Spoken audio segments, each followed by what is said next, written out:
Hello everyone, Carlos Toro here, and I'm joined on the line by none other than Regis Prograis, who has his eyes set on Ivan Redkach in the coming months, fighting on Triller. Regis, how are you doing? I'm doing fine, man. I'm doing excellent, man. Another day living is always a great day.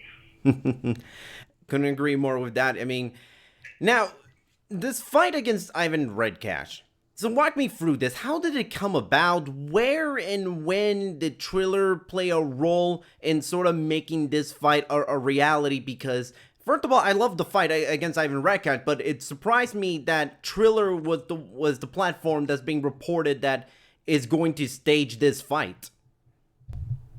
My manager brought it to me, bro. To be honest, he brought it to me. He's like, they want you to Triller wants you to fight Ivan Redkach. I was like, shit, all right, tell me when. That's all. Just let me know when so I can start getting ready for camp, and that's it. So, yeah, that was the main thing. That shit. They told me that's who I'm fighting. That's it. So, I was happy with the news. Ivan has fought at 147 in the last couple of fights, but he's fought, from 135 all the way to 147. So what weight class would this fight? Is it still at 140, 147, a catch weight? What's the It could be at a catch weight of 142. Okay. And, this fight, obviously it's another high profile fight that Triller is hosting. Obviously, Triller famously won the purse bid for Teofimo Lopez versus George Kambosos Jr. What are your thoughts on Triller now kind of making a real play, not just heading into boxing with, some of these exhibition fights that we've been seeing, but also just big time world class championship boxing that we're going to get in the next couple of months? I'm glad that all this going on. For me, it's everything going on with the Triller and the boxing and all that, man. I think it's, I think all that stuff is it's good for boxing, and so I'm glad all that stuff is going on. You won your last fight last year against Juan Heraldez. You looked very good in that fight. How did it feel? Just sort of finally getting back into the win column, getting back into the groove, and getting to fight in front of a big crowd, because, obviously that's not something a lot of fighters, even top fighters, got to do during the pandemic. It was all done in empty arenas, close to the public. You got to fight in front of almost like 10,000 people. Yeah, bro. I mean, it felt good. I still haven't fought without the fans yet. I always felt like, man, that's gonna feel weird. I don't know. I felt like it was gonna feel like glorified sparring, but luckily, I still haven't fought. I haven't fought without the fans yet. So I'm happy for that. And just the fight, it was a great performance. I had a lot of stuff going on at home personally, with babies and all that stuff. But it just everything happened. It happened perfect, and I was glad that I was able to, get another fight and then fight in front of fans. So I was happy with it. You mentioned sort of just juggling a lot of different things, especially around that time with the pandemic just kind of still being rampant, especially back then in October. How much more difficult was it to sort of juggle the day-to-day management, not just professionally, but personally with, preparing for a fight, but also just trying to be as safe as possible for your family? We've seen a lot of boxers test positive for COVID. How much of an extra hurdle was that for you in preparing for that fight? Well, it was actually a huge hurdle. I actually caught it, I caught this stuff right before I started training camp. I caught the virus. I had COVID. My grandfather died in August. I think August 29th. So he died, and then at his funeral and the repast and stuff, me and my whole family caught the virus. All of us. I'm talking about me, my son, my daddy, my mom, my grandma, my wife. All of us caught the virus at the same time. But we got over it, and it was cool after that. Everything was all good after that. First of all, my condolences to you, Regis, and I'm very, very happy that you were able to recover. And from the looks of it, the rest of your family were able to recover from it fairly well. What was it? Did it sort of impact you as far as training and as not getting to do much in the gym, or did it set anything back as far as fight plans or training camp was concerned when it came to when you first tested positive? No, so what happened was the the whole pandemic, what it did stop is I was supposed to fight Maurice Hooker, Yeah. and the whole Maurice Hooker fight didn't happen because of the pandemic. And then when it came back around, you know, we got into we couldn't agree on the weight issue. But as far as training stuff like you at the gym and stuff, you kind of had to tiptoe around things. You couldn't do everything, but I mean, we just made it work. One thing that obviously intrigues me a lot about you is that, you're still very much alive in the 140-pound division. And I think a lot of people would say you're the best fighter in the division with or without a title. Is that still in your cards to sort of still fight at 140 and try to see if you can still reclaim the world title at 140, or do you kind of now envision maybe a potential move to 147?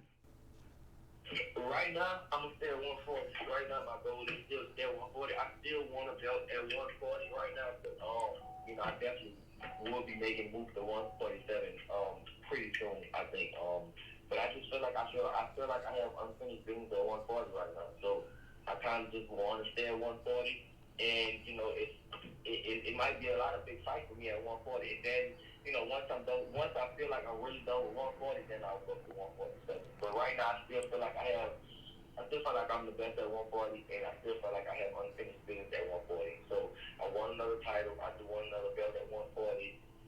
And then once I'm done, and once I feel like, just me personally, once I feel like I'm done with it, then I go to 147. One thing that really kind of intrigued me after your fight, obviously on that same show that you beat Juan Heraldez, we saw Mario Barrios beat Ryan Carl. And I think a lot of people were just kind of now imagining you and Mario fighting for Mario's belt at some point this year. Was that a fight that was ever seriously considered? Was that ever discussed? Or was it not something that you kind of had you even considered? Yeah, boy, that's the fight that was kind of promised to me. That was the fight I was looking forward to. Me and him was supposed to fight for the belt, and then they were saying that from what I was hearing from my side, oh, he's going up to 147. He's going to vacate the belt. He's going up to 147. Now, yesterday I saw news that he's fighting Tank at 140. So it's like, bro, what is going on? Like, is he really that scared of me or what? I don't know. But I felt like he just, I don't know what happened with it. But yeah, that was the fight that was supposed to happen. Me and him was supposed to fight for that belt, and he said, from what I heard, he was going up to 147. He wasn't gonna stay at 140 anymore. He can't make 140. He's gonna go up to 147. And now, from yesterday, I saw that he's gonna fight Tank for the belt at 140. So yeah, it's I guess some more BS with that. How frustrating has it been for you as far as securing the fights? Obviously, there was the Maurice Hooker fight that was never made, and you just were talking about Mario Barrios. Has it been tougher during this pandemic era of boxing to sort of get the fights that you want? And you can, I'm sure you can get like any kind of opponent that you want at this stage of a career, but has it been tougher just sort of securing those kinds of fights? Listen, it feel like nobody don't want to fight me. That's the thing. Pandemic or not, like with the whole Maurice Hooker thing, we were supposed to fight. The pandemic happened, then he didn't want to fight because of the weight. He didn't want to make 140. Even 143, 145, he said he's going to 147. All right, fine.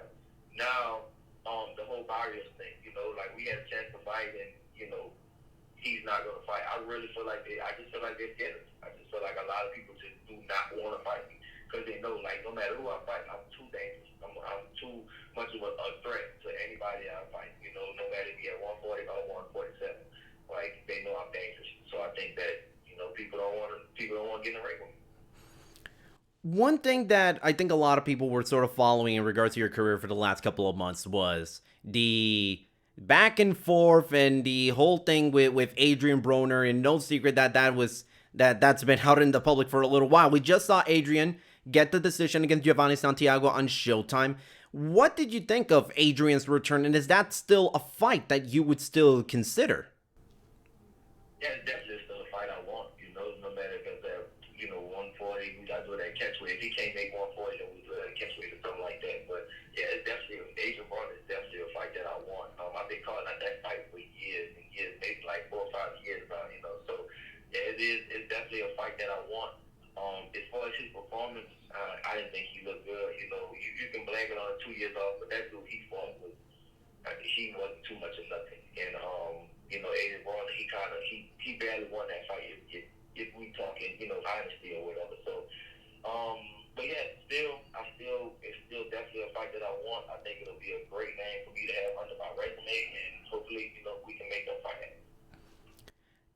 How have you sort of been taking, spending your free time during the pandemic, or maybe even taking a look at, your boxing skills, see what you can work on? How has it been any different as far as managing your free time and getting things down pat and working on your boxing in the gym and nowadays, or does it still feel like it's business as usual even in the pre-pandemic days? No, it's still business as usual. I try and get around, you know, so I don't really take too many breaks off, except like when I travel and all that type of stuff. But no, I'm trying to get around. So pandemic or not, I'm still working. You know, we still train. You know, so yeah, I'm still working. As far as your goals for 2020, obviously you said you want to reclaim the 140-pound world title before thinking about making an official move to 147. Is that still something? Is that a goal for you for 2021? Is to sort of get a title fight, maybe against the winner of Josh Taylor versus Jose Ramirez in May? Yeah, I mean, well, the thing is, impossible, man. You just never know. You never know how you know, how everything is gonna pan out. You just never know. So for me, I'm just taking it, you know, fight by fight and just see. Sometimes, you know, better doors, bigger doors open up for you than you plan. You know, so you can expect this one thing and then something else is open. Totally, you know, it'll open up for you. So for me, I'm just taking it day by day. My goal is, you know, I tell my manager all the time. My goal is to get the belt back, be a champion. You know, be a champion again at 140. But hey, if they offer me something huge at, you know, 147, you know, for a purse that I can't refuse, then hey, I might just do that. But my goal right now is still, you know, to be a champion again at 140. And you know, we'll see what stuff, you know, look like. It look like it might be some big fights for me at 140. You know, like if Tank is gonna be at 140, if he's gonna fight at 140, it's there at 140. Adrien Broner, you know, they said TFM might be coming up. It's a lot. It's a lot that's going to be at 140 right now. So hey, maybe I might stay at 140, or maybe I go to 147. So I'm going to be between both of them. As far as the Ramirez Taylor fight, which I'm sure you probably are going to be paying a lot of close attention to, how do you sort of see that fight? To me, it's a 50-50 fight. You shared the ring with Taylor a couple of years ago. How do you sort of see that fight pan out? I mean, I can't say it's a 50-50. I think Taylor, for me, is you know, he has the better skill-wise. You know, he's big, he's strong. You know, he can fight inside and outside, and he's southpaw. And for me, Ramirez had trouble with, you know, he had some decisions that, you know, that was kind of questionable. You know, with the Zapata and, you know, with Postal. So I don't know. I feel like Taylor is going to win that fight, but hey, at the same time, you just never know. It's boxing. So maybe the only way I think that, not the only way that Ramirez can win, but I think that Ramirez could have success is if you know, if Taylor just wants to just go in there and brawl with him and fight him, you know, and then if he does that, that might play into Ramirez's hand. And at the same time, you know, you don't know how much I took out of Taylor. You know, me and him had a tough fight, and you know, I probably took some out of him. You know, so it depends. But I still, even with all that being said, I still think Taylor should be able to pull it off. Regis, before I let you go, what is the message that you want to send out to the 140-pound division, or to really everyone out there in boxing when you face Ivan Redkach in April? If I'm reading correctly, it's in April, right? Yeah, April 17th. So, do you want the clean version or the dirty version? hey, whatever works best for you. I'm okay with either. I mean, for me, I'm gonna go out there and do my thing. I just wanna, you know, just go out there, do my thing, have a dominant performance, and you know, I'm gonna beat the hell out of Limit Head. I call it Limit Head. I don't know if y'all call it Limit Head. I call it Limit Head. So I'm gonna beat the shit out of Limit Head. Great stuff, Regis. Thank you so much for taking time to talk to me. Best of luck against Ivan Redkach in April on Triller, and looking forward to seeing you in the ring.